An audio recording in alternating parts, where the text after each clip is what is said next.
have just left off the and I probably could have left off the question mark too, as you will see. Okay, first. So let's start with the question. Well, I mean, we could start with the question, what is democracy? We will get to that in a moment. But we might ask, well, why? I mean, why do people think that democracy is so cool? As essentially everybody does. I mean, democracy has become the thing in the sense that hardly any despot anywhere in the world doesn't really claim to be more or less somehow democratic, and most of them actually have, parentheses, fake elections to prove it, etc. Why is democracy so popular? Now, there's a classic answer to this from Winston Churchill and various other people to the effect that they agree that democracy is a pretty bad system, but it's better than all the others. We'll see. So here is a sort of short review by way of answering the question insofar as it's answerable. While the ancients, Aristotle and so forth, divided types of government into government by the one, by the few, and by the many.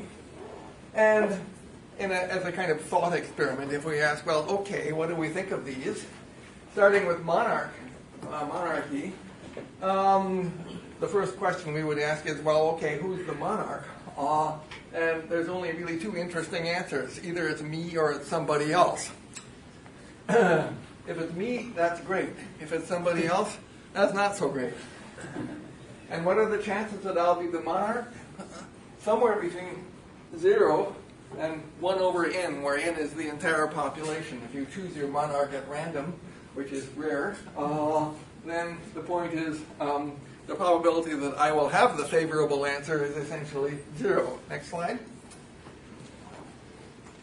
So then there's rule by the few, such as an aristocracy, or a plutocracy, or etc. The army, the smart, and of course my friends. And the problem is similar. If the proposed ruling class is large, then the probability that you are a member of it is larger. Though of course you'd have to share with the other guys, which entails plenty of other problems. But if the proposed ruling class is fairly small, then the probability that you are a member is small. And again, you have the same thing as with the monarch. Maybe it's great if you're a member of the ruling class, but if you aren't, not so great. Okay, Paul? So the classic solution to this is democracy. If we're worried that somebody else is the ruler, then the solution is, well, then we'll all be the ruler, right? Everybody will get the power. So the probability that you are a member of the ruling set is going to be 1.0.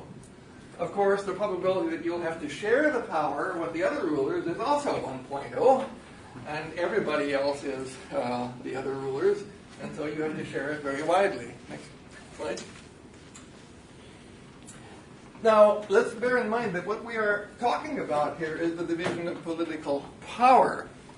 Who is going to have the power to govern? And power, political power, is power over other people, inherently.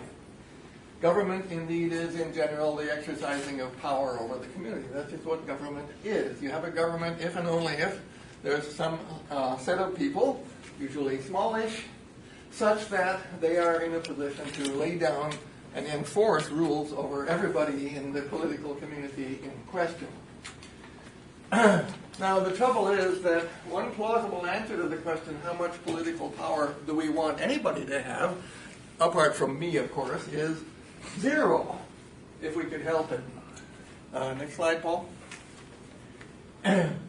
So democracy, I mean, what it is essentially is it's the equal division of political power among everybody. It's the essence of democracy is let's back away from things like monarchy and aristocracy, and let's all share equally in the political power. If you take that seriously in practical terms, it comes down to doing things by voting. Because, of course, whenever you have, joint ownership by a lot of people of something, then you're going to have the problem, okay, how do we make decisions? in the case of democracy, the only sort of really feasible one is by voting. One person, one vote. And so your vote is either going to be for policies and programs, what's called direct democracy, or it's going to be voting for day-to-day governments. You're going to vote, you're going to elect legislators and that sort of thing. Okay, next slide. Now the thing is that there are two ideas of democracy that are floating around, and they are both misleadingly termed self-rule. Self-rule suggests, number one, that each person rules himself, and that sounds good. However, what democracy is number two, not number one. It's everybody rules over everybody.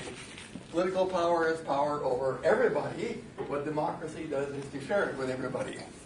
Abraham Lincoln used the expression government of the people, by the people, and for the people. Well, in a sense, the big problem of democracy is, all government is government of the people by definition.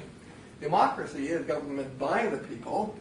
The question is, can government by the people also be government for the people, which is an important and interesting question. Next slide, Paul. So, this just repeats what we normally call democracy is the second. That is, when people say that democracy is self-government, what they mean is the political community in question, quote, governs itself. But what that means is that each person in the group rules everybody else in the group, not that each person in the group is the ruler of his own life, etc. That would in fact be anarchy. That is, where each person ruled and exclusively ruled himself, would not be democracy at all, as it's normally understood. Okay, next, Paul. But it's important to notice that the kind of impetus that drives you in the direction of what's normally called democracy can be argued to take us even further into anarchy. That is, the repudiation of politics altogether, rather than the democratization of politics. And there is a huge, of course, difference. Now, let's consider democracy and assume for the moment the direct version, where the people vote directly for policies and whatnot. And bear in mind that when most people talk about democracy, they don't just mean rule by the people. They mean rule by the people, comma, with a bunch of extra restrictions, which we will get to. But suppose there were no restrictions. Clearly, people could vote for absolutely anything they wanted to. Slavery, religious persecution, wholesale censorship. By the way, they not only could, but they have, historically speaking. There is hardly any evil we can think of that groups have inflicted on other groups that has not had the support of a majority somewhere or other. So, when we look at that, most of us will draw back in horror and say, well, we didn't mean that after all. And in fact, most people will say what David Cameron recently said in some speech or other. This is practically selected at random. Almost anybody, and certainly any politician who talks about democracy, is going to say, well, democracy is a journey. It involves patient work on building blocks. Note the term building blocks, as if this was a component of the democratic idea, such as free speech, the right to free assembly, and the rule of law. And most people nod their heads when they hear stuff like this. Well, we've got to do a little thinking about this. Next slide, Paul. All right, now I'm going to divide the kind of restrictions on direct democracy that we all, think need to be made into two different classes for a reason. One of the prominent theorists of democracy of the day, what's his name from Yale, out here, his name suddenly. Okay. Anyway, he argues that constitutional restrictions on democracy are actually democratic. They're made in the name of democracy. Now, I want to divide these restrictions into two different classes. One is democratic in the following sense. Let's go back to direct democracy with no restrictions for a moment and consider a bill to disenfranchise the minority. So 51% vote to disenfranchise the remaining 49%. All right? Now let's do that over again. So the 51% you've got now, 51% of those vote to disfranchise the other 49% of those. Now you're down to about a quarter of the original, and you can see that if you iterate this enough, you're going to end up with something like dictatorship. What do you know? Clearly we don't want that to happen. Yeah. And so what we do is we make the right to vote a right. That is to say, a restriction on democracy in the sense that the majority cannot take away your right to vote. So we say you have a constitutional right to vote. And by the way, theorists of democracy very frequently, following John Rawls, refer to the right to vote as a political liberty. That's something that we have to look at with some caution as well. But at any rate, consider then the right to fairly frequent elections. Well, suppose that we had indeed the right to elect who the Pope is going to be or whatever, but just once. And then he rules forever after. Well, that doesn't sound like democracy either somehow. Clearly, the right to fairly frequent elections is another part of the democratic package. What about free political speech? Well, again, if you can't run for office on the basis of your program that you advertise to people, then obviously we've got a problem. You're not going to have equal basic political power if some people are prevented from saying what they want to say to others in the interest of getting into office. And of course, the right to run for office has to be universal in principle as well. In practice, of course, people get deprived of the right to run for office for all sorts of reasons or not, right? And John Shaw can testify to a recent case in Waterloo.